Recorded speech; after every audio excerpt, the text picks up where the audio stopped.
আসসালামু আলাইকুম এভরিওয়ান, কেমন আছেন সবাই? আজকে আমরা নতুন একটি ভিডিও নিয়ে আপনাদের সামনে চলে আসলাম। আজকে আমরা চলে আসছি কুমিল্লা, আমার খালামণির বাসায়। তো এখানে আজকে আমি আপনাদেরকে ঘুরে দেখাবো কুমিল্লা ক্যান্টনমেন্টের ঐতিহ্যবাহী সেই জাদুঘর। তো এখানে একটা মূর্তি আছে দেখলেন, এখানে আমরা চলে আসলাম। তো এখানে মূলত জাদুঘরটা মাটির নিচে, এই যে দরজা দিয়ে প্রবেশ করতে হয়। চলুন দেখা যাক কেমন লাগে। তো আমার শালা দরজাটা খুলছে। ও বাই দ্য ওয়ে, আজকে আমরা ঘুরতে আসছি আমার দুই শালা এবং আমার ওয়াইফকে নিয়ে। তো দেখুন সে নিচের দিকে নেমে যাচ্ছে। আসলে জায়গাটা দেখে একটু ভয়ানক মনে হলো, জায়গাটা কিন্তু আসলে অনেক কিছু দেখার আছে ভিতরে, ঠিক আছে? আপনারা কেউ আবার ভয় পাবেন না ভিডিও দেখে।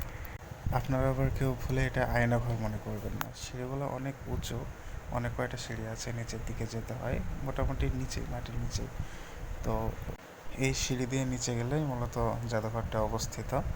তো এপাশে দেওয়া আছে অনেক ইতিহাসজনিত ছবি এবং লেখা ডকুমেন্টেশন আছে।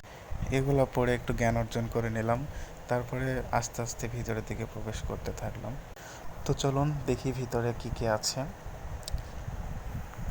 এখানে প্রাচীন আমলের কিছু হাড় এবং কিছু অস্ত্র রাখা আছে। এপাশে ফেস মাস্ক সহ যুদ্ধের সময়কার অনেক কিছু রাখা আছে।